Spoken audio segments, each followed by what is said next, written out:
Okay, here we are. These are all microaggressions that I have experienced. I've been told I'm pretty for a black girl, although that one is closer to just being outright racist. I've been told I was articulate, which sounds like a compliment, but frequently black people hear this, and what it sounds like to us is you didn't expect that I could speak clearly because I'm a black person, and now that you're surprised, you feel like you're giving me a compliment because you're telling me I'm articulate.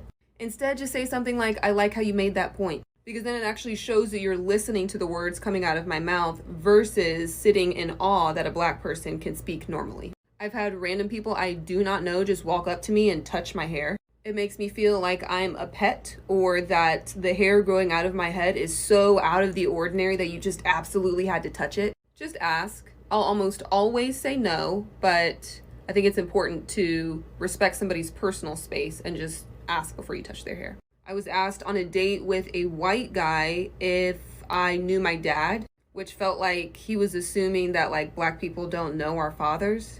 When I was still practicing law, there were people who would like list off a bunch of black people that they knew and ask me if I knew them, thinking that like all black people must know each other, or that we don't have mutual friends who are non-black. One white lawyer always wanted to introduce me to people, but every person he introduced me to was another black person. Like, I guess he would meet black people and just think, you need to meet other black people. I think he just thought he was helping me to network, but I can meet plenty of people within our community who I can network with. In many courthouses in North Carolina, you cannot bring your laptop or cell phone into the courthouse unless you're an attorney. And there were many times that I would be stopped at security and I would tell security, like, look, I have my laptop and cell phone, I'm an attorney. And they would ask to see my bar card, which looks like this. My license is currently inactive, so obviously this is old because I no longer practice law. But if I was accompanied by a white attorney from my law firm, we would just have to tell security that we were attorneys and they would let us in.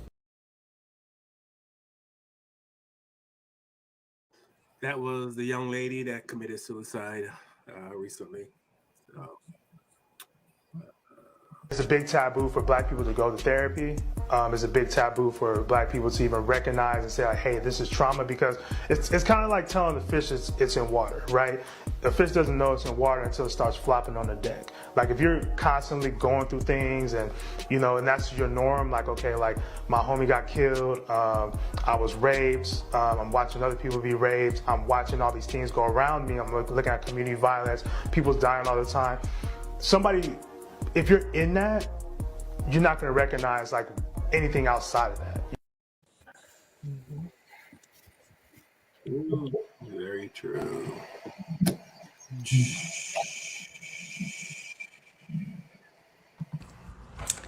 Okay, this one's for my black brothers and sisters out there. So if you're not, keep scrolling. See you later. Next time, okay? Okay, y'all. We have got to stop the whole idea of black people don't go to therapy. That's BS. Are you people? Then you struggle with people's issues, just like everyone else, okay? Depression, anxiety, personality disorder, marital issues, parenting, not knowing what to do. Listen. If you knew what needs to be done, chances are you would have done it already. If you haven't done it, it's because you don't know what to do. You don't have the tools. You don't know the skills. You need to learn those. Allow someone to help you. You want to look for a black therapist? That's fine. Somebody who understands where you're coming from, somebody who understands what colonization has done to our race, that's great. But talk to someone. Please talk to someone.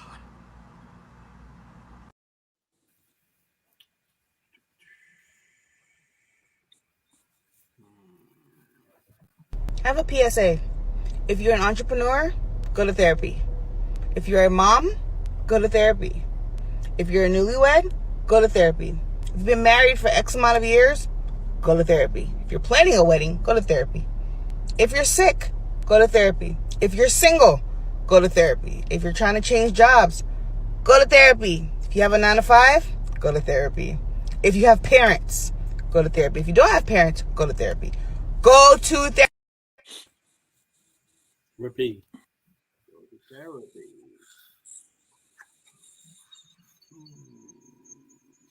Watch this and tell me something that the black community needs to hear, like ASAP. Depression, anxiety, and all other mental health disorders are not a white thing. 1 in 4 United States citizens experience a mental health disorder every single year. And last year alone, 16.2% of the African American population had a diagnosable mental illness. That's about 6.8 million people, which is more than the populations of Houston, Philadelphia, and Chicago combined. There is no health without mental health, and counseling can help. Right. And here are some examples of why Black people need therapy. So, trigger warning. This had me upset when I was watching it, so I know it's going to do the same for a lot of you. So, trigger warning. So, get ready.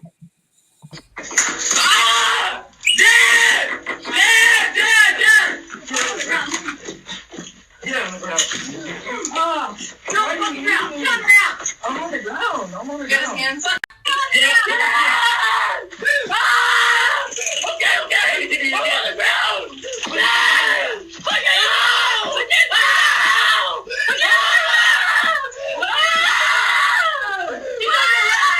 Okay, I just want to understand how this works. So you're a cop.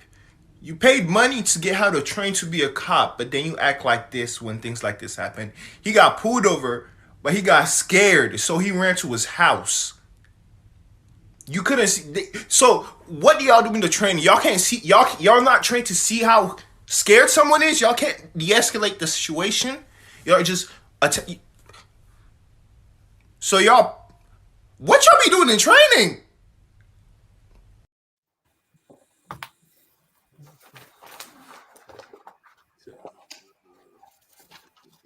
Because Black Lives Matter, but not till they're dead, right? For Keith Childress, may he rest in peace, who was shot and killed in December of 2015 when the police officer mistook his phone for a weapon. No officers were charged with this crime. For Betty Jones, may she rest in peace, who was shot and killed by a police officer on Christmas Day. One more example of why we need to be.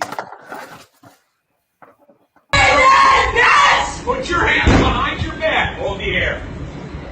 Yes, you guys are so fucking forceful for no fucking reason. Get on the ground now! Yes, you can't Get on the ground!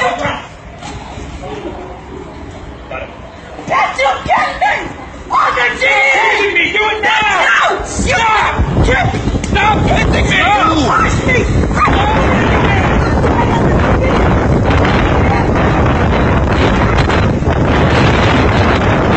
That's my arm! Take me! Put your hands behind your back! Do it now! Get your hands behind your back! Do it now! Put your hands behind your back! Do it now!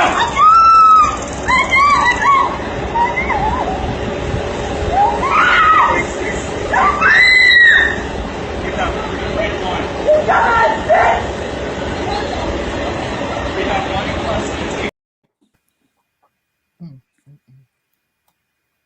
All right, hello everybody. Usually I play our intro, but I'm not going to do it this time. That's too upbeat.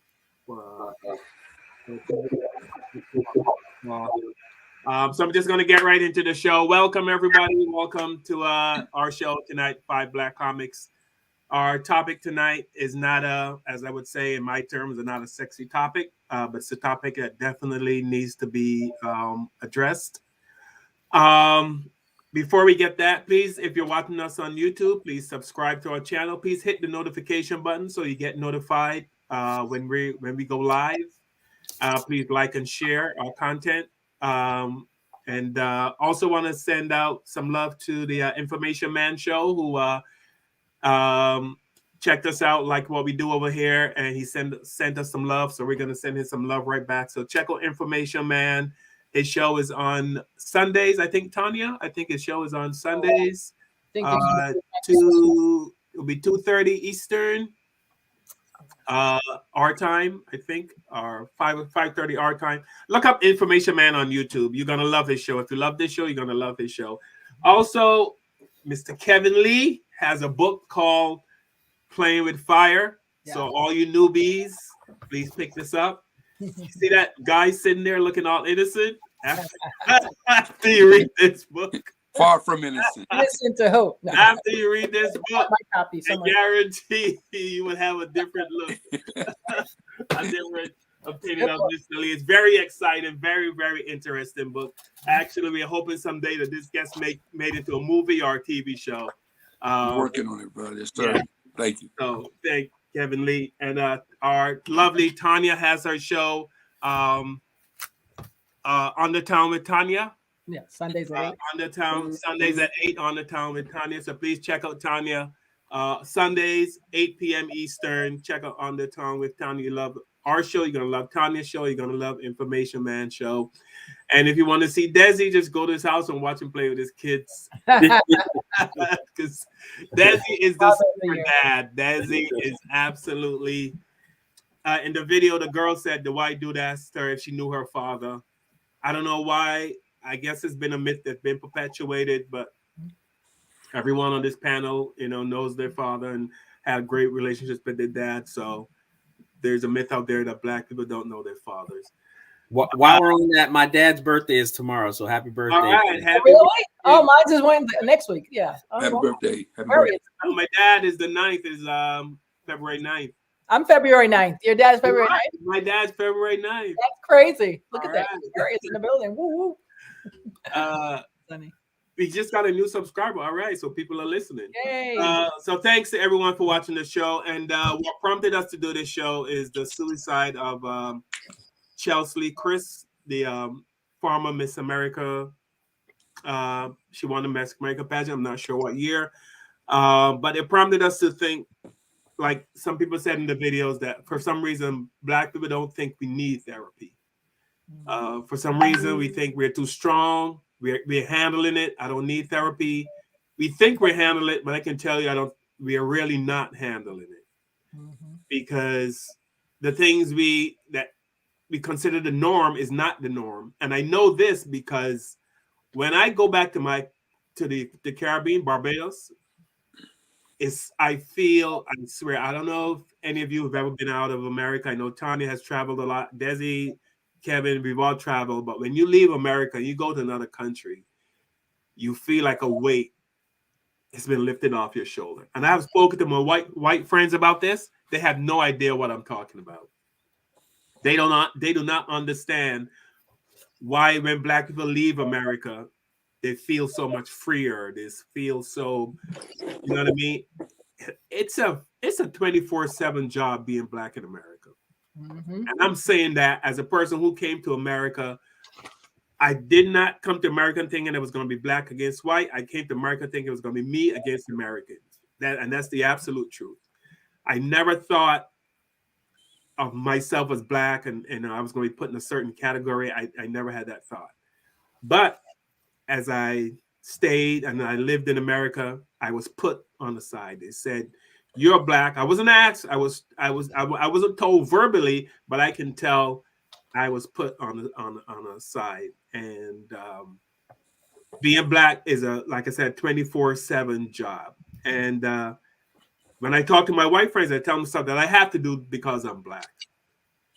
Like when in the wintertime and it's cold out and I go into a store, I take my hands out of my pocket, even though my hands are cold, because I'm Black. And I know the cameras are on me.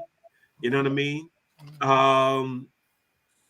And it's just things like that we have to do. And all of that contributes to depression. You know what I mean? You feel you can't walk down the street. You can't go to a certain neighborhood. I was told you can't go to that's a white neighborhood. When I first came to this country, they're going to that neighborhood. That's a white neighborhood. Like, what is that? What does that even mean? That's a white neighborhood. But I got to understand what it meant. But Desi, I'm going to start with you first. Tonight's topic, we're talking about suicide on the Black side. It's not talked about a lot, but it needs to be. So Desi, you can jump in. Okay, the first thing I thought about when I was even thinking about this subject is, number one, as a comic, as an individual, as a person, the first thing I learned to do to channel the bad feelings, the sadness, was turned to comedy.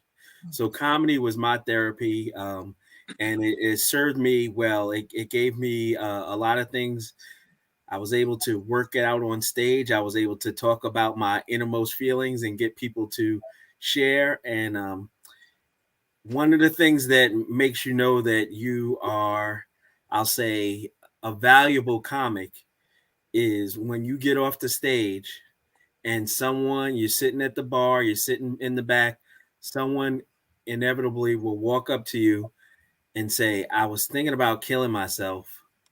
I just wanted to go laugh one last time. And you convinced me to keep on trying and not give up. And when you're a comic and someone tells you that, it really touches your heart, because we've all been in a place, not necessarily suicidal, but just sad. As a comic, our value to society is that we're able to look at the world and look at it critically and look at it from angles that most people wouldn't consider. But unfortunately, when we're looking at the world, we see a lot of the ugliness and a lot of the sadness that people go through. And so, luckily, me as a comic, I'm able to channel that into making other people laugh. And if I was 100% honest, what I do is even on my worst day, if I can make other people laugh, that makes me feel better. And that's kind of like I think Robin Williams kind of went through that too.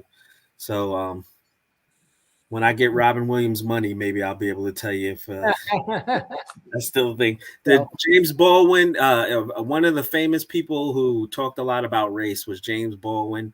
And he said to be black and to be conscious is to constantly be in a state of rage.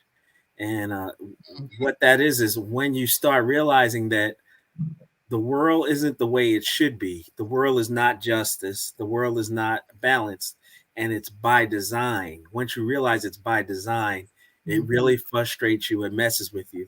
So I think part of the reason why I'm on the panel is because I do have kids, and I want to do whatever I can to make the world a better place. And so this is my little contribution is being on this group. So as much as we try to do things to make people laugh, I'm trying to add value to the world and do something in the race perspective so that people know. One of the things we got to realize that we see an increase in suicide. Oh, I did get the suicide hotline number for anybody who's would like to talk to someone. The national suicide number is 800-273-8255. Again, 800-273-8255, national hotline number. But specifically in the Black community, we've seen a rise, and it's because a lot of the outlets that we had before are not there anymore. Like we used to have church. Church was a great place. You could have a one-on-one talk with the pastor, and now seems to me like pastors are more interested in raising money for their next jumbo jet or something.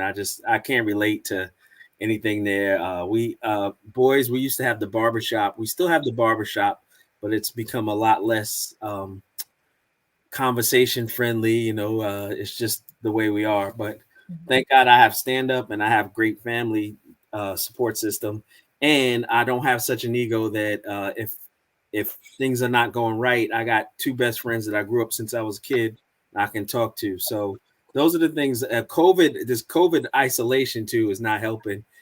So I'm glad you tuned in. The people who tuned in, we're going to try and talk about this subject, add some light to it, and hopefully it'll take you to a place that you need to go to. And again, Carl, thank you for putting that up. We do need counseling. Counseling is key.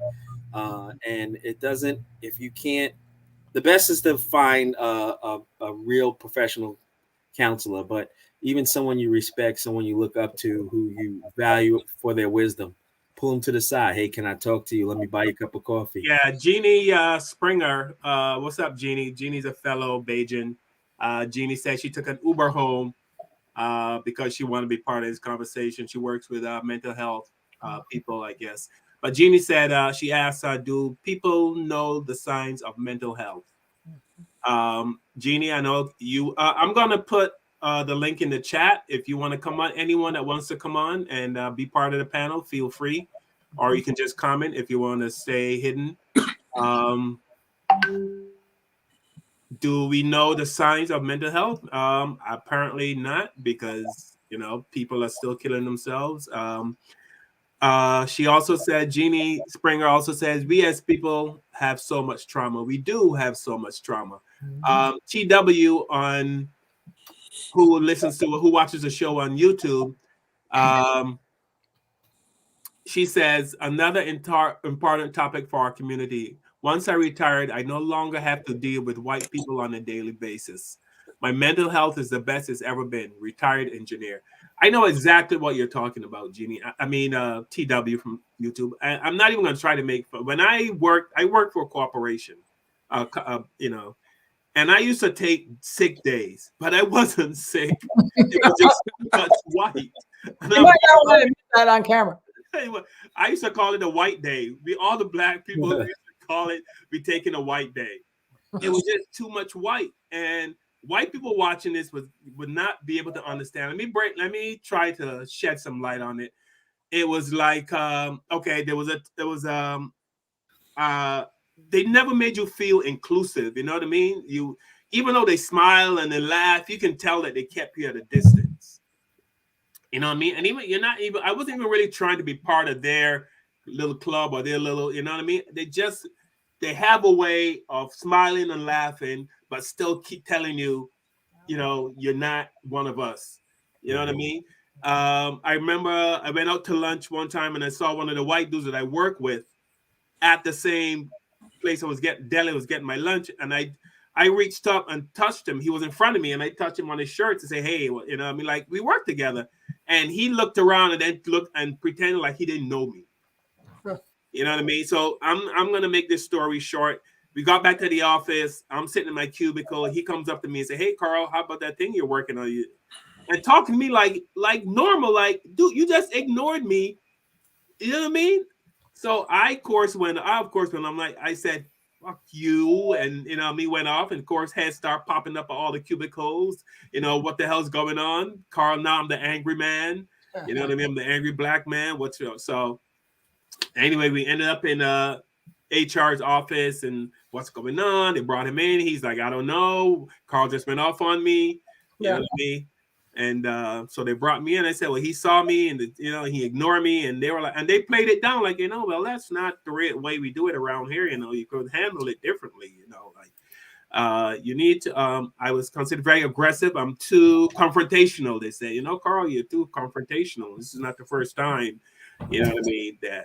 And it's true, because I deal with racism in real time. Right. You know what I mean? And I think that's what helps me. I know a lot of people can't do that. A lot of people would hold it in and say, man, I should have said this, or I should have said that.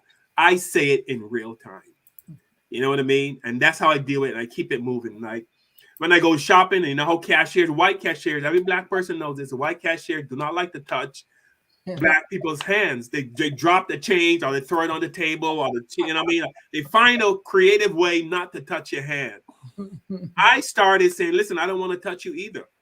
And that has helped me tremendous. I know it sounds crazy, but that helps me tremendous, because I got it out. I said what I said. I didn't go home and stew and say, God damn it, I should have said something. I do it in real time. So TW, I understand exactly what you're saying about working with white people. Tanya, I'm gonna go to you. You're in it. So I understand everything you just said, and TW, I totally get it. And because there's always one or somewhere at your job that just has to be like the Karens. They want to see what you're up to and what you're doing. And here's the piece about the mental health part.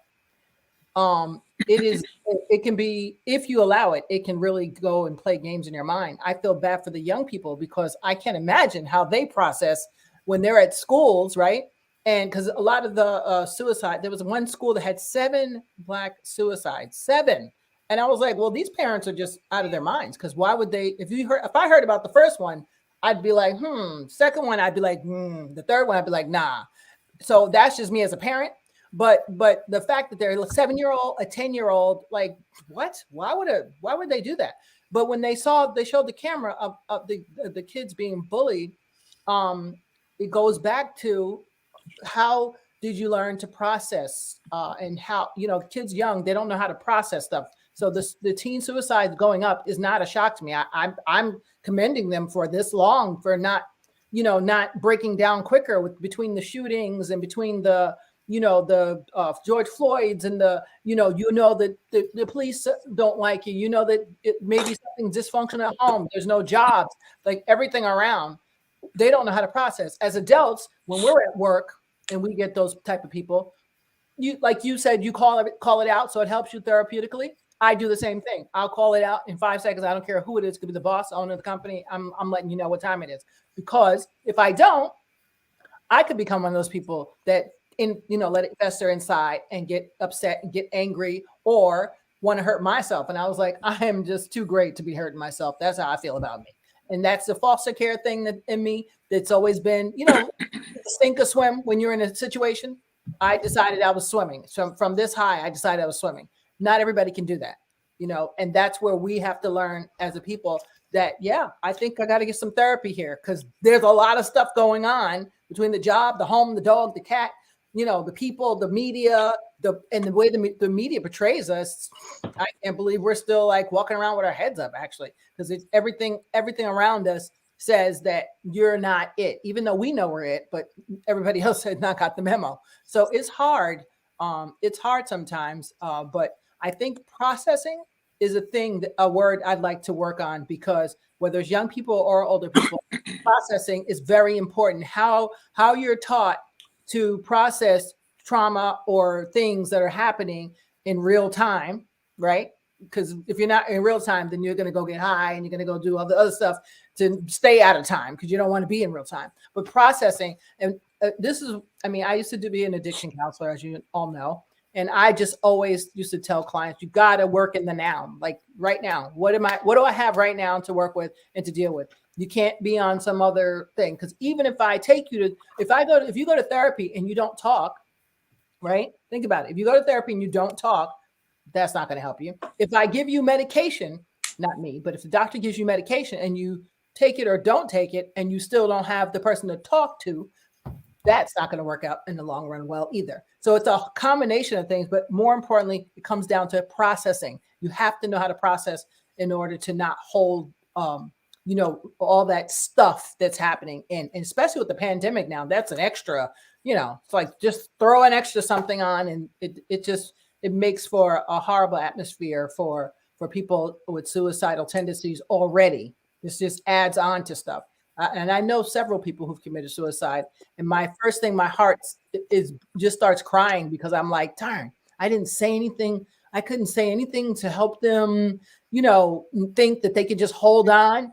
And when I look at, all my friends that did, to me, I felt like, they didn't know how to process. Some people cannot handle stuff, they just cannot. And I don't blame them. It's not a judgment. It's just this is some things just too heavy for some people. And instead of dealing with it as in real time, they do other things. And one of them is suicide, sadly.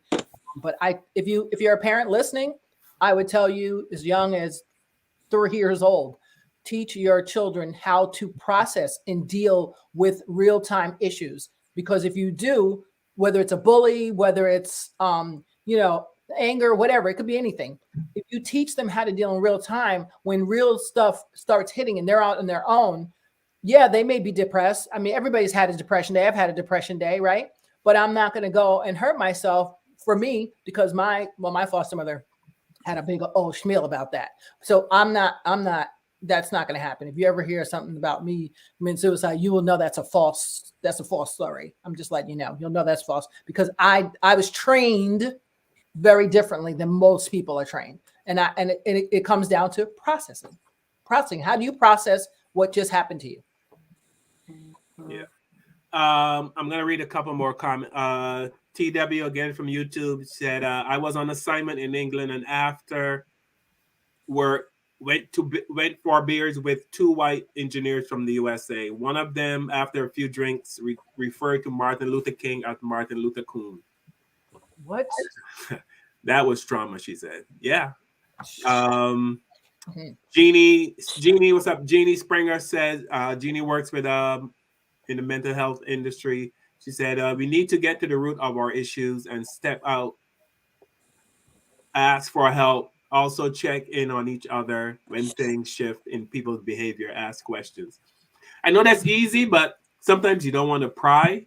But I say pry, ask, at least ask. At least if something happens, you can, at least I tried. You know what I mean? But if you say nothing, you know, then you're going to feel even worse after the person's gone. So I've made it a point, but it takes a lot to say to somebody, is everything okay? You know, because we really ignore each other. You know what I mean? I was at walking in New York City a couple months ago, and I saw this lady panhandling, but she didn't look like a panhandler. She was an older lady, probably like in the 60s, 70s. But she looked well groomed. So I gave her a few bucks, and then I said, "Do you mind if I ask you a question?" And she said, "Go ahead." I said, How did you end up like panhandling? Like, why are you panhandling? And she said, "Well, she was in an abusive marriage. Husband was an alcoholic. They lost the house. She ended up in a home with her kids. Couldn't take care of her kids, so they took the kids from her. Then she got kicked out of the home she was staying in, and that's how she ended up on the street. You know, so you know, we just need, sometimes it just takes one person to ask. And Jeannie Springer said, pry. Yes, pry. Ask. Somebody, people want to talk. I was watching a video of a guy with a video about people who survived suicide. They interviewed this one guy, and they were interviewing people who jumped off the Golden Gate Bridge. You know, that's the #1 suicide bridge in America. The Golden Gate Bridge takes more suicides than any other bridge, any other site. So anyway, there's one guy, he jumped off, he survived, and they interviewed him and they asked him if there was anything that could have been done to stop him from jumping off that bridge that morning. He said the morning he took the bus to the Golden Gate Bridge, he was sitting on the bus crying. He said tears are rolling down his eyes, crying. He said if one person had said to him, "Hey, you okay? Are you okay?" That would have stopped him. Wow. And if one person had said to him anything, "Hi, hello, are you okay?" He said, but everybody just turned their head and pretended and like he didn't. So he felt like nobody cares about me. Nobody cares. The people at my house don't care, but the people on this bus don't care about me. What do I have to lose? Nobody cares. Who's gonna miss me when I'm gone? I got a whole bus full of people ignoring me. So he jumped off the bridge. Luckily, he survived. He broke his back or something like that in the couple, but he survived. He was one of the few that survived. So like Jeannie says, pry. I mean, and there's lots of, Kevin and I were talking about the NFL coach that's now suing the NFL because, you know, the way they treat black coaches. That's trauma. To have to deal with that, because now that's taking money away from his family. He's now got to go home and look at his kids, not knowing where the next paycheck's coming from. All that's part of trauma. And that's stuff that's being done because he's black. So I think black trauma, everybody has trauma. I'm not saying that other races don't have trauma, but our trauma it seems to be constant and never ending. You know, and intentional. And intentional. Definitely. Yeah. So Kevin, you can jump in. Yeah, I was doing some research, man, and I found out, my research, I found out the numbers are definitely up amongst people of color with the suicides. Over the last few years, the numbers have skyrocketed. So we need to ask, why are the numbers skyrocketed? Is it trauma? Because we've always had trauma. I mean, there's never not been trauma amongst Black people in America. We've been dealing with trauma since we came here in chains.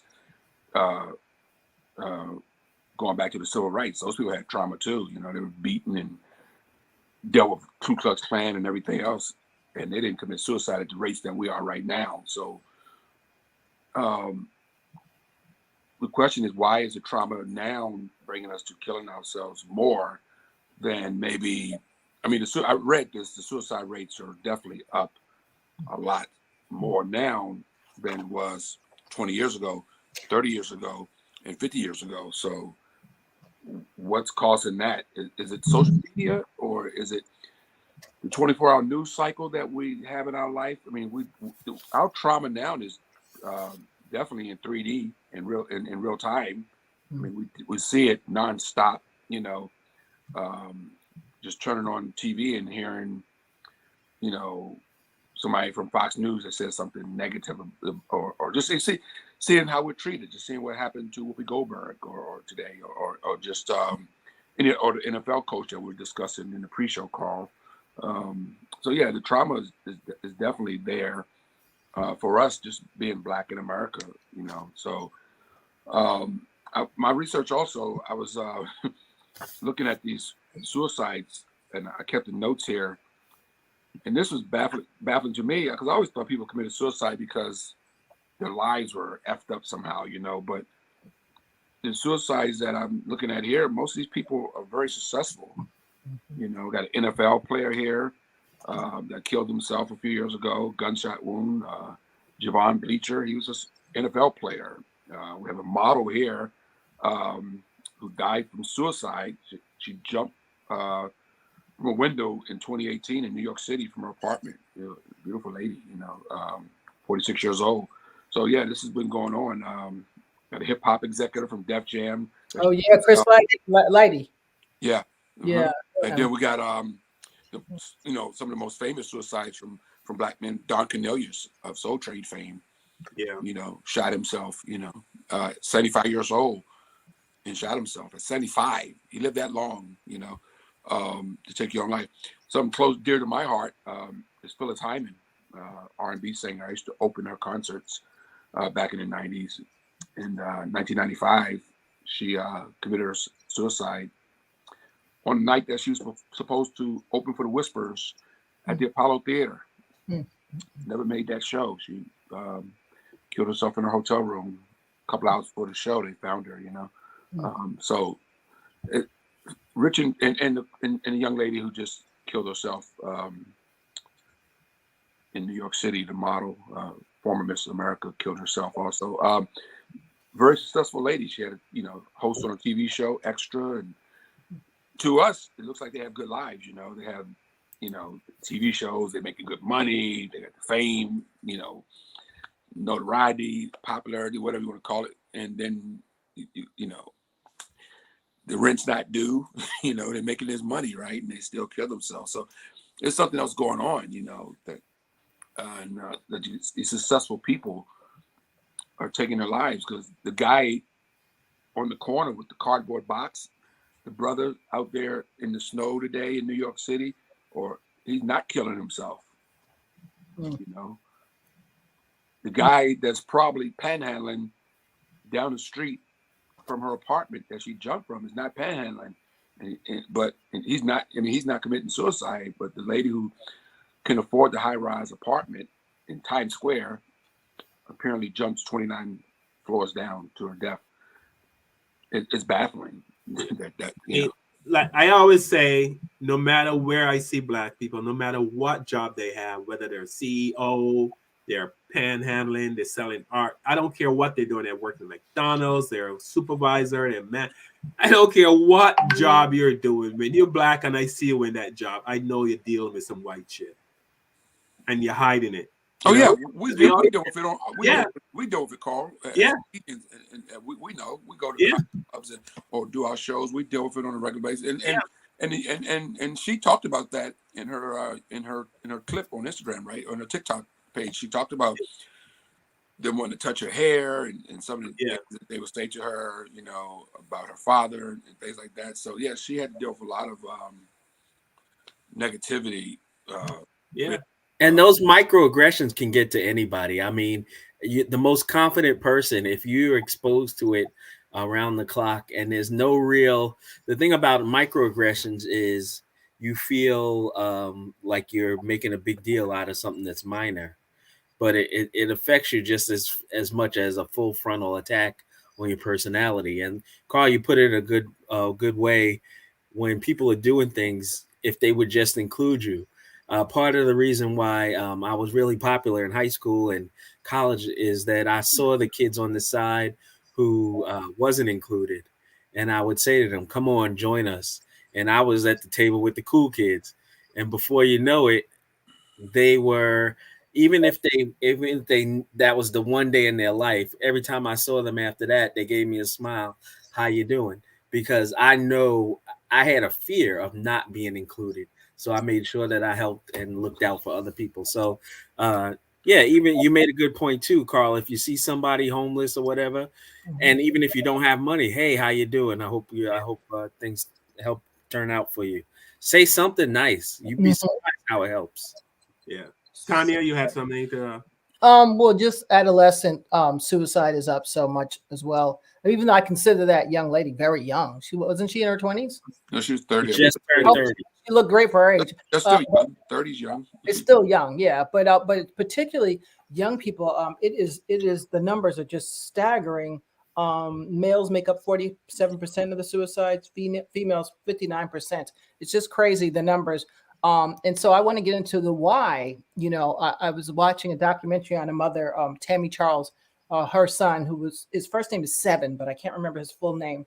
But he was only 10 years old, because I watched two different documentaries. He was 10 years old. One kid was 10 years old. Another kid was 7 years old. They committed suicide, and one by their mother's gun.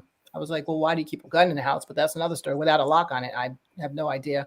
But you know, they were asking them why, you know, what happened. And so the mothers actually had documentation of how much these children were severely bullied.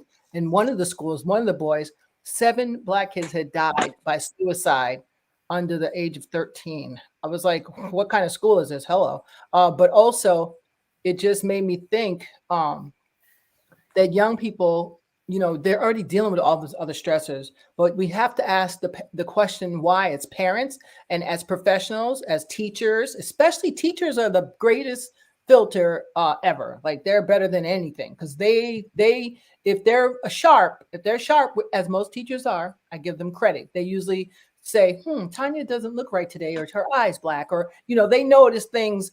A good teacher usually notices things right away. My kid's not eating, so that's why he can't concentrate, not because he's an idiot or something. You know, they know. So we have to have these filters specifically for children, where adults can start paying attention to signs, because I just don't think a kid wakes up and says, I'm just going to kill myself today. I don't think anybody does that, honestly. I think well, you know what it is, Tanya, in my opinion, if I can jump in a second, I think it's a lot to do with social media. You know, this kid's not on anything, because I'm gonna tell you why. Because like the pressure that young people have on them now because of social media. When you go on Instagram and you see rappers and R&B stars and sports celebrities and everybody who has everything, they got the cars. When you go on social media now, especially on Instagram, all you see is somebody living the life. You know. Yes. Even if it's fake, they're living the life, you know? And so that pressure is on now. Nobody wants to go to Best Buy anymore and work for $15 an hour, because that's not going to get me what I see, you know, Jay-Z having, you know, that's working. You know, that's not going to get me what I see, you know, Alicia Keys have, you know, whatever the case may be. I'm just saying. That's usually the pressure is on, you know. When you go on social media and you see somebody, a young girl, like what's a young R&B singer? I can't think of her name right now. Andre. She's like 24 and she's, you know, living large, and you see that these young kids see all of this fortune and they can't get it, and I think that depresses them in some way too, because everybody wants it, because now it's in their face. You know, it's in their face 24/7, because everybody's on their phone 24/7. You know, so.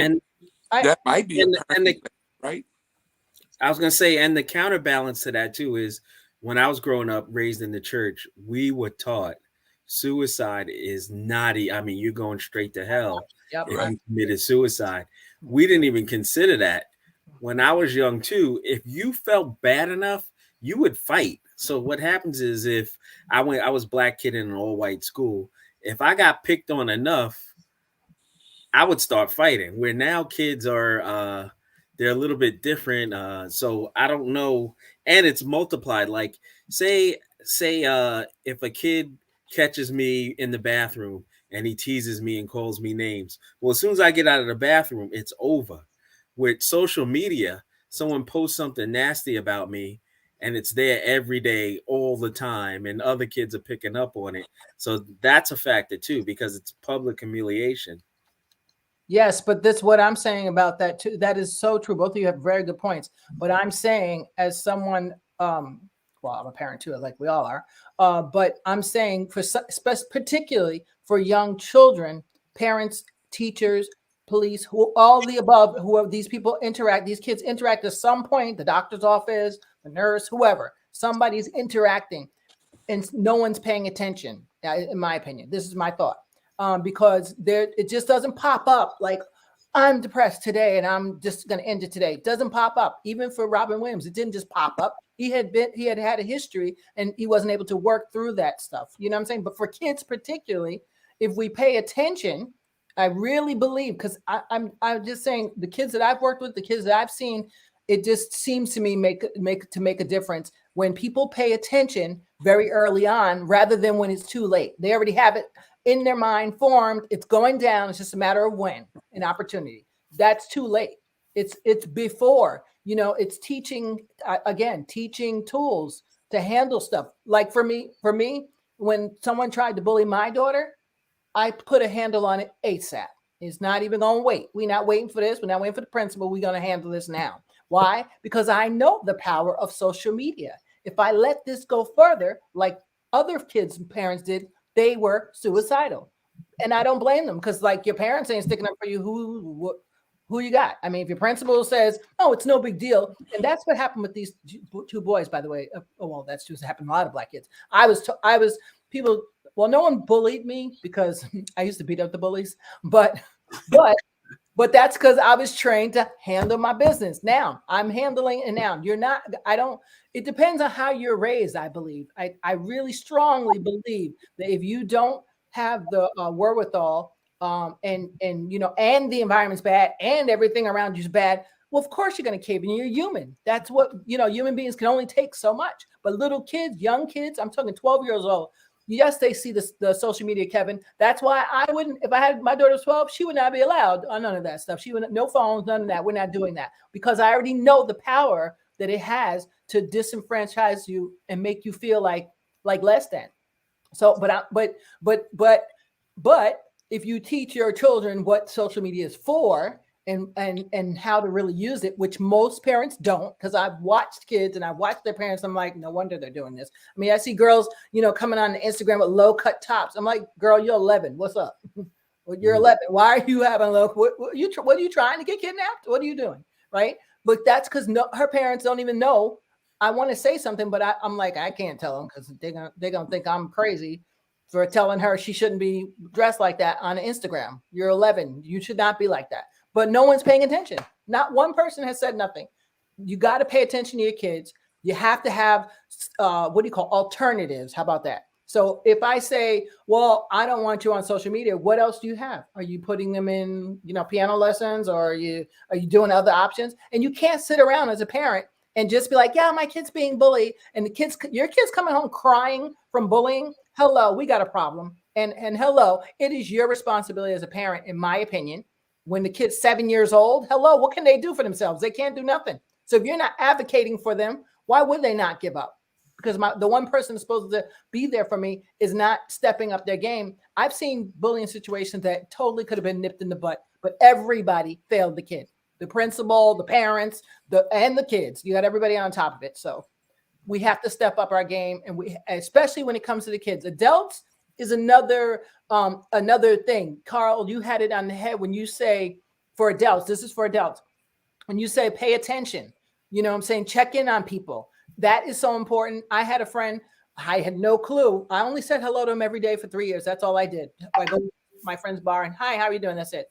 And one day, and I would talk him to death, as I'm doing now. But look, it worked in his favor, because he told me 3 years later, when I was depressed, he said to me, oh, you're always peppy. What's wrong with you? And I explained to him, and he was like, really? He said, well, let me just tell you something. You remember that night? He gave me the night. I said, yeah. He said, I had planned on killing myself. I had everything in my pocket. I was going to get drunk, and then I was going to go home and finish myself off. But you literally talked me to life. I'll never forget that. He said, nobody else, I've been there for hours. Nobody else paid attention. That's important, Carl, like you said, to pay attention and just to say a kind word or just to say, hey, you okay? Because sometimes people just want to be heard. And I think that, this poor young girl, oh God, Chris, what's her name? I'm sorry, I don't want to say her name. Chelsea, yes. It breaks my heart. And the mayor in Maryland, I mean, like, come on. He had everything going from him. Beautiful children he had just adopted. He had beautiful 45 years old. 45 years old. His picture, everybody thinks he's happy. And apparently he wasn't. We have to start processing and talking, people. That's what we need to do. Because when you looked at this former beauty pageant, when Chelsea, she probably couldn't get any empathy from anyone because she's so pretty.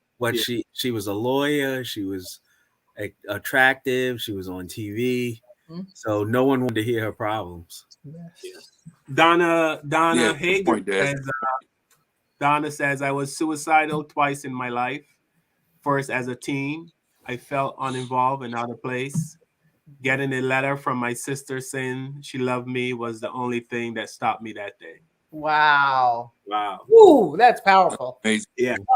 That's powerful. Yeah. It's amazing because I've had some low points in my life where I felt I was at that stage in my life where I nobody gives a shit. So I seriously I used to say to myself, who cares? Who's gonna care if I'm not here? Who's gonna care? It seemed like nobody cares, But you think of a few people, you know what I mean, that my dad, I'm like, there's no way I would do that to my dad. Right. You know what I mean? And that is one of the things that, will pull me out of depression. You know what I mean? When I think about how much my dad loves me, how much of a great relationship we have. But if you don't have that and you're at that point, what you know what I mean? What's stopping you? So yeah, people connection is important. If you need a pet, is good. Don't be a Dallas Cowboy fan because you want to jump out a window every other day. And that's why I always and I got in trouble to this. I got in trouble for this. My relationships. But I tell people I love them, male and female. And some people can't handle it because one woman told me you should not be telling other women you love them. You know what I mean? But I don't care. You know what I mean? I think people need to hear that if they know, and I tell my kids how much I love them. I tell them how much they mean to me. I said, if you know what I mean? If you're my, you know what I mean? I let them know how much, just in case one day they have a thought of killing themselves, they would say, you know what? I can't do this to my dad. Yeah. You know what I mean? So I let them know how I feel. And I let my friends know how I feel. In case anytime my friends are at that low point, just remember that somebody cares about you. Yes. Yeah, that's a good point. There's a guy on YouTube. His name is E.T. the Hip Hop Preacher. You probably saw him. He always does motivational speeches. But he said one time, just tell people you are amazing. Yes. And so I went to my son was 4. Maxon, you are amazing. He started smiling and he wanted to be close to me. Yeah. So it does something. I mean, so it's good. Pass that energy. Yeah, I married Tatiana. Oh. Tatiana. I was depressed during my freshman year of college. I was severely homesick. My mom, who hates driving, drove 4 hours the next day to give me a hug. Whoa, Tanya. No, I don't like driving. that's my ride and die right there. Tanya, you're a super mom. Yeah, she can have the arm, the leg, anything. Yeah, absolutely. I tell my kids, you don't know love until you have kids. Yes. Until you have kids, you don't know love. And I'm no expert, and I don't really know a lot on the subject. But one of the people I really studied was Anthony Robbins, and one of his things that he always talks about is your physiology. How you conduct your body has a lot to do with your emotions. So if you're feeling down or whatever, kind of throw your shoulders back, look in the mirror, and smile at yourself for a little while. You'd be amazed how that changes how you feel. Yes, he has the book Awaken the Giant. If anybody wants to check it out, and another one who's great is Les Brown. Love Yeah, that's great. Yeah, him and Abraham Hicks. Boy, you check out them three and put them in rotation. Right.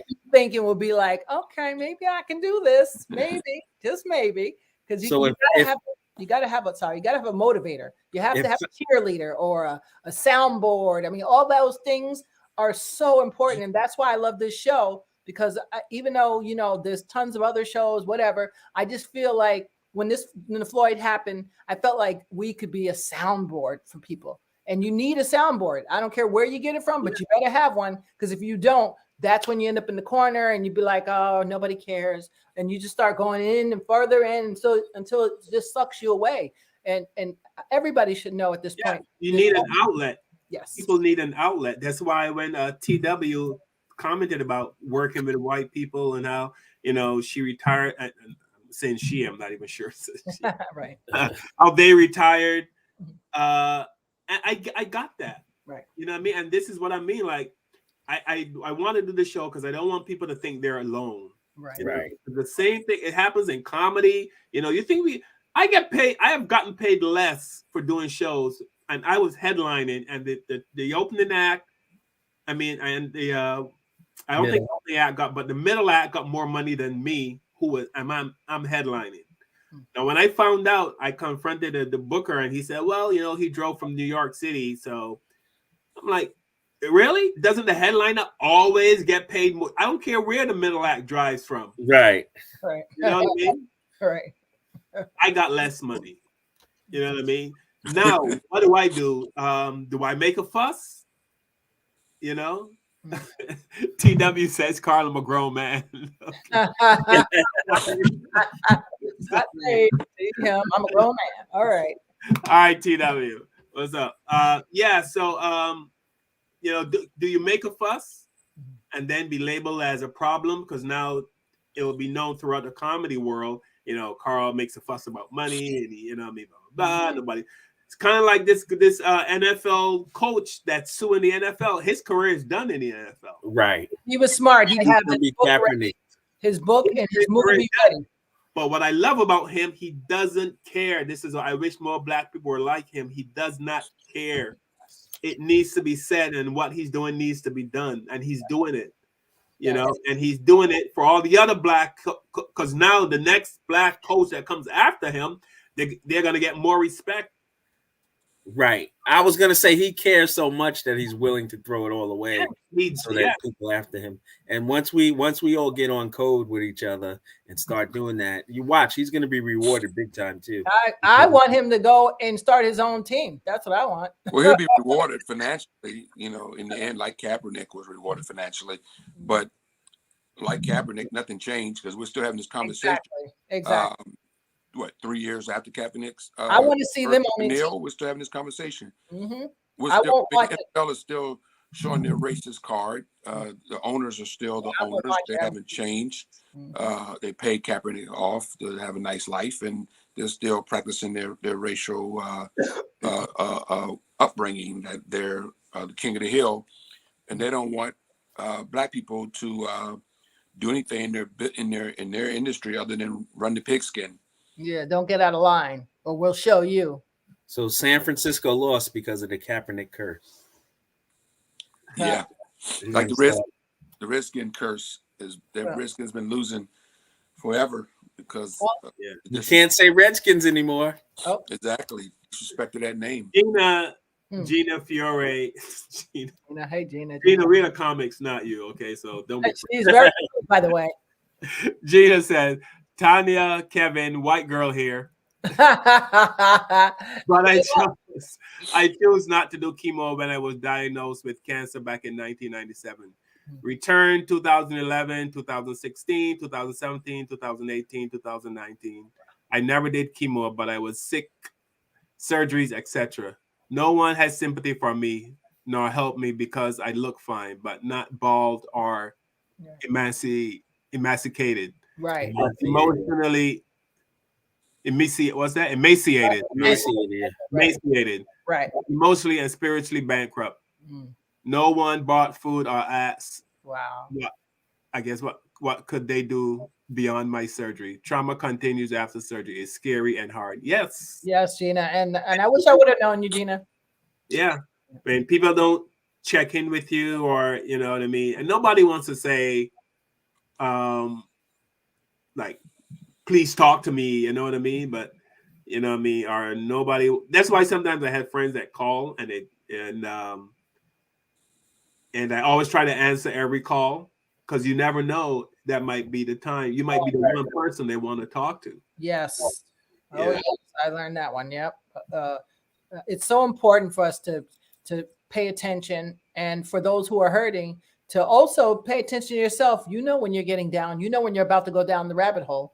Soon as it starts coming, that's when I get on the phone, call them 1-800 numbers, call the one person you trust. If there's no one, if there's absolutely no one, I know some people may not agree, but I would get on my knees and start praying.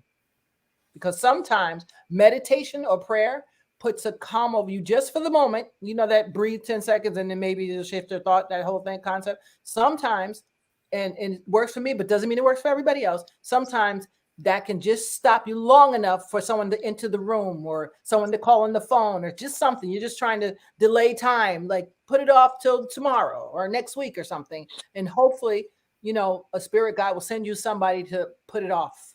That's my prayer. Because so many people, I always feel like if someone dies by suicide, I feel like I'm ripped off. Like I'm like, oh man, or like even if a baby dies or a young person, whoever, I feel like I'm being ripped off as a human being, because you had something that nobody else has, and now I'll never get to experience it.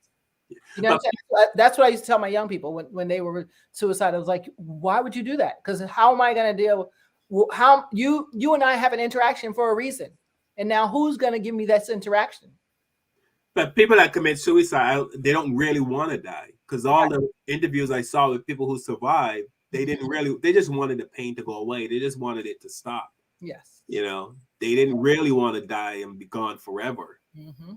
You know, and we were talking about kids earlier and what to do with kids and talk. What happened to library? Do people still go to libraries? I do, but not as much. You're right. My kids I never had a library card growing up. I used to go to the library every weekend, grab some books. Gotta read in my house. I got some books over there I ain't returned since 1974. Really? I'm a tell. That was a Seinfeld. You know, it's funny you mentioned that, because that is another escape mechanism that works. Like Des said, he does comedy. When I was depressed, especially when I was being abused, long story short, one of the things I learned to do is write. And I love me some Saturday Night Live and Carol Burnett show, I think was at the time. Oh, Flip Wilson and all those things. I was like, they make people laugh. That's it, laughter. So my thing, Des, may not have been stand-up, because I didn't know quite yet what that was, but I saw Lucille Ball and those people, and I was like, Jerry Lewis, even though I found out he was sexist, but I loved him to death.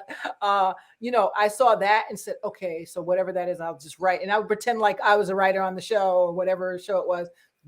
I would just escape, not escape like Sybil, but just escape somewhere else for the moment. Because you know what else? Funny you say that, Tanya, because also music, like music. Yes. So when we grew up, we had groups like Earth, Wind and Fire, Mm-hmm. you know, that made this beautiful music, you know, Right. that filled the soul. Yes. You know, or just the music back in the 80s and the 70s and the 80s filled your soul, you know, that good music, you know. Yes. And you don't have that anymore.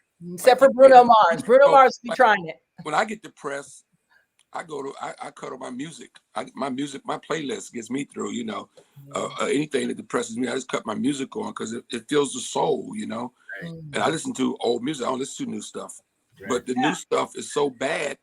Like ain't no music today healing nobody's soul. Happiness is no, you know what I mean? I remember when we used to go back in the day, you go out to a party and you're dancing, you step on somebody's foot. The music was so much fun. You know what I mean? You didn't even bother to look at it. Like, you know, you say, I'm sorry, and you keep dancing. You know what I mean? Now, what they call this angry music, you know what I mean? I mean, the beats are slamming, but you know, it's just something angry about the music that's today. That It's intentional. It's intentional. The music has been Kaepernick. It's been taken over by people who didn't originally invent it or and have it's a good intentional. intention and made into something for marketing and money. But Yep. They don't not care really. about your feelings and none of that. That's not the same. Hey, James Brown had a song. One of his biggest hits was "I'm Black and I'm Proud." he had black people singing that all over America. I'm black and I'm proud. I know. So nobody's doing that today. I know. My white friend was like, "How come I can't sing that?" I was like, "You can try it. Might not work for you, but you can try it. Proud. You might get an elbow." It wasn't even a George Floyd rally song. Like usually when something like that happens, like "Change Is Gonna Come" came out of the '60s. Yeah. Well, that's because of the whole circumstance. Well, change is going to come. I actually posted something on today. I actually posted that song on my Instagram. On my that song, Des, Sam Cooke, "The Change is Going." I posted that for a picture of Martin Luther King today on my Facebook reel for Black History Month. Yeah. So nice. I mean, that's a powerful song. That's a great one. Every time you hear it, it's like, what? Yeah. And for us, we have a specific attachment to it, and it's like I call it the civil rights song. I don't know if that's what it really is, but that's I always. Well, the movie Malcolm X, when he was going to the Autobahn. They played that song. It was like, whoa. Well, Sam Cooke's wife. True story. If you've seen the Sam Cooke story, and I've done a lot of research. I love Sam Cooke and when we played that song for his wife, and she didn't like it. She goes, "It sounds like a death song." And then he was killed probably a month after that. Right. He didn't like the song. She said, "This sounds like a death song. This song sounds like it's death." And he goes, "This is a beautiful song," but she said that to him, and then he was actually killed. 4 weeks later, So that was something that she felt, But the song is powerful, definitely. Yeah. TW on YouTube said, "Sly and the Family Stone." Yeah, they don't make it. All those songs. I can't not think of not one good song during that time. Marvin Gaye, good Delphonics or anything. It made you feel good, and I think we are missing that. That is an element, Kevin. You're right, because music dictates your ohms, and your ohms. I'll equate it to in your energy. How about that? When I say every weekend in this house, when I'm home, I travel a lot, but when I'm home, Patricia and I would play our music. I would get our list going, and we play our music. For everybody you can think of. We do everybody. From R&B to light rock, whatever. We'll go from the Bee Gees to Regina Bell in a minute, So just don't tell me you're doing the Running Man at home. You do that too. Music is so important. That is. But can I say something real quickly about bullying? Because believe it or not, I was bullied a lot when I was a kid, and that's why I got into martial arts. I got into martial arts. My last name is Lee, and I thought Bruce Lee was a relative. That's the real reason I got into it. That's a true story. But I got into karate and kickboxing, all that stuff when I was a kid. I was obsessed with martial arts, but I was always bullied because I was skinny, light-skinned, skinny rail kid. I had skinny legs. I was teased a lot. I was called Chicken because I had skinny legs and big feet. So my nickname was Chicken when I was a kid. Then I had big feet and I was tall and skinny. So I remember junior high school, my nickname was Foots. Everybody go, "Hey, it's Foots," because I had big feet, and so they call me Foots all the time, So my point is that we're always teased. Teasing is not new. Joning, we call it. We call it joning on each other. That was something we did in school. We called each other your mama or whatever. We talk about your hair. Man, we picked on one girl, man, so bad in school, man. And she was, skinny girl with short hair. We picked on her, called her every name in the book. And then, 10 years later, she was this beautiful lady who didn't want to talk to us. She blossomed out, man. We saw her. She was like, "Whoa, that was her." You know, the ugliest girl in school. Now she's fine, man. She won't have nothing to do with none of us. But What? so bullying is not new, but but like you said, Des, the social media takes it to another level because the bullying doesn't go away. You know, I think some of the mean stuff we said in school, we were mean. When we picked on you on the school bus, we picked on that ass. I mean, we tore you up, you know. And but now, but that's as far as it went though. It was on the school bus or in the school. Right. But then later on that day, we're all playing together on the basketball court or something, you know. Or even, I actually got caught up. Sorry. But like you said, you used to get into fights, right?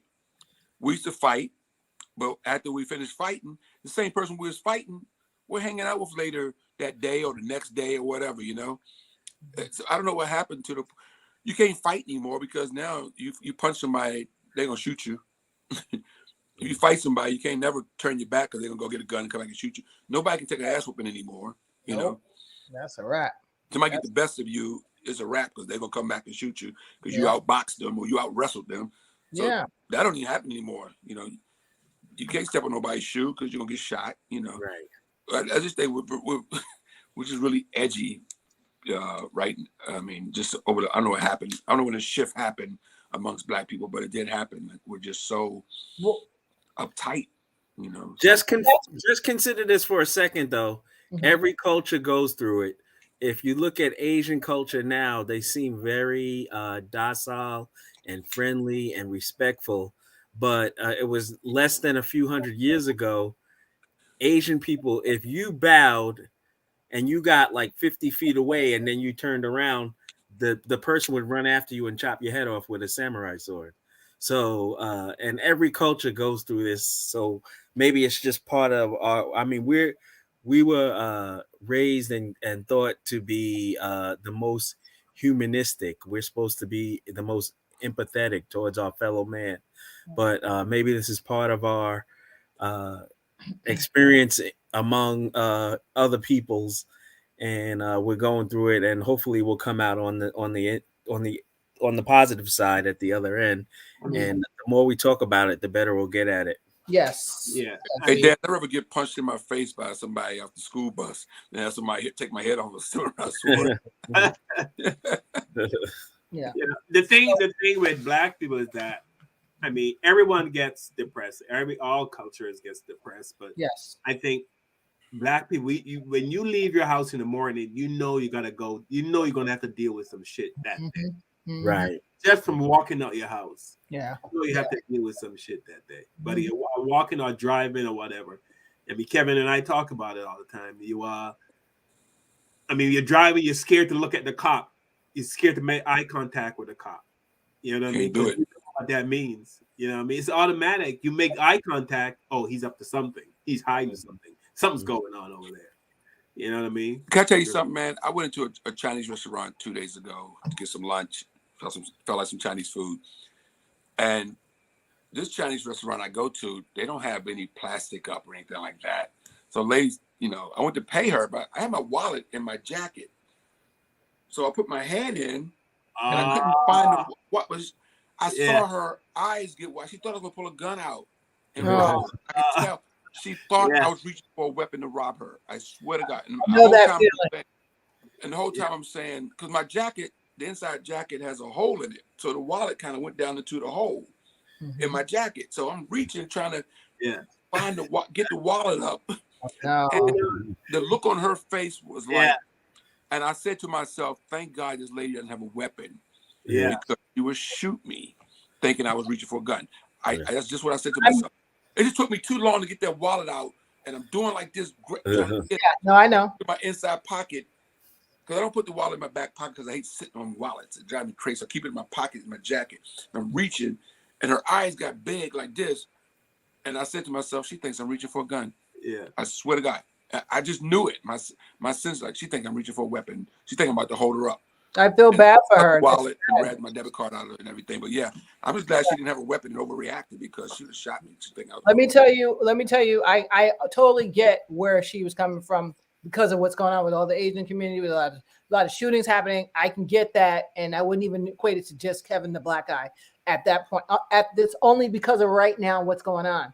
because I was in this. I used to work cashiering part-time in a store, and this was right when was it Floyd? No, what happened when someone went into who went into the church when Dylan Roof went into the church? This is right around that time, or right about that time. But a lot of stuff was happening, and I was, oh my God, I was so on edge. I can't tell you. So they're traumatized they're traumatized like we are. Right, exactly. And that's what I'm going to explain. So I was cashiering, and this white kid, it was quiet in the store. This white kid came in with a backpack. It was right after the deal. So I was like, oh my God, if I say white kid with a backpack, I know I'm scared, petrified. I mean, I hate to admit it, but I was petrified. It was just weird. He was standing in line, and then he says to me, as he's fumbling with his backpack, he says, do you have wipes? And I was like, do I have wipes? Now I'm really like, oh my God, he's asking me to have wipes. Who asked that in a grocery store like this? It's a Stop and Shop. What are you, crazy? So now I'm scared. Then he goes into his bag, and I was like, oh. And he goes, oh, I'm sorry. Am I scaring you? And I was like, yeah, really badly right now. I got major PTS going on. He goes, no. And he pulls out something. I forgot what it was. He pulled something not relevant. I was like, oh my God. I was so scared. I said, I hate to tell you this, but I was petrified because he said, what, the Dylan Roof? I said, exactly. He says, I'm sorry. I didn't even think about it. So I understand why she was hyper. Look, I just wanted an egg roll. Damn it. That's all I wanted was an egg roll. I know. Can I get an egg roll? Yeah. No, I know. But it happened when there's something. So. All right, we're going to wrap it up. I want to thank all you guys for watching. Information Man checked in. What's up, brother? Hey, I watched your show the other day, and you were talking about teaching other Black content creators, other Black content providers how to boost their channel, how to get more, subscribers. And I think that's a great idea. I'm going to try to check that out. And I wish we can do something where all the Black content creators that if we can have some kind of summit where we all get together it doesn't have to be live. Happen. We can do it. We can do it through Hopin. Yeah, part of StreamYard. All of us get together and start sharing sharing information and just help our channels to grow. Really, I think that would be a great thing for us to do, brother. So I'll email you, and I'm gonna. We gotta exchange phone numbers, man, so we can get popping on that. Yeah. You hear me in my young slang? I know. Popping on that. That 57-year-old mom. man. Yeah. I just had to get popping. With a Bayesian accent. I'm waiting for you to say pull up next. Like Rihanna says, pull up. Well, if you really care about me, pull up. Well, all right, everybody. Thank you for watching our show. And remember, if you have a friend, stay in contact with your friends. Yes. Pay attention to people. Pay attention to the change in the demeanor. Yes. Pay attention to your kids. Mm-hmm. If someone's calling you late at night, there must be a reason.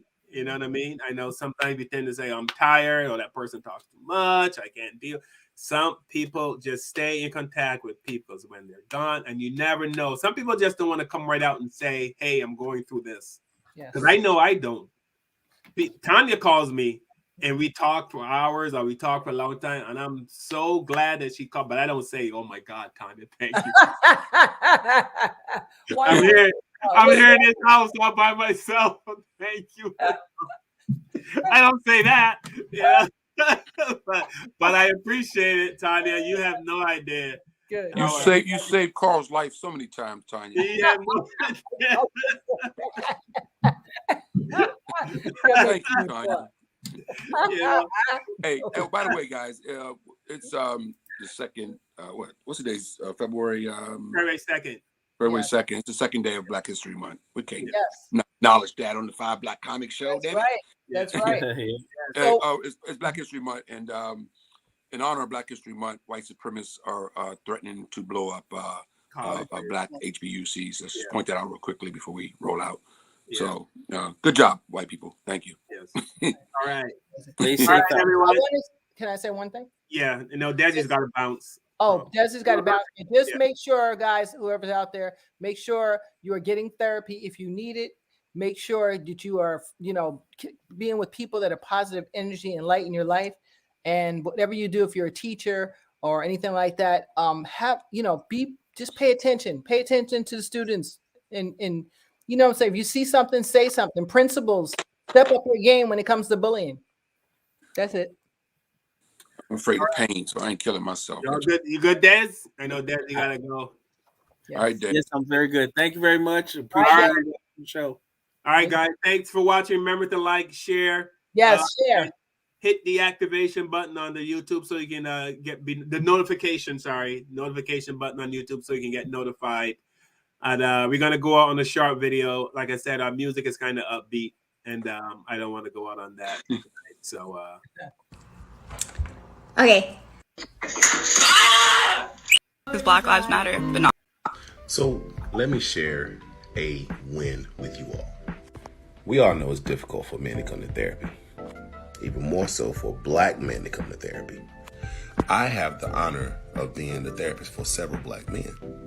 So I've been seeing this one kid almost a year. Never shows his face. Always has his phone like this. Our last session, he puts his phone down so I can see his face. When I tell you that I almost cried in session because of the growth that this young man showed, makes me realize that I'm in the right place. And the fact that he was actually comfortable enough to do that says a lot. It's time to heal. I got you. all right, we're out.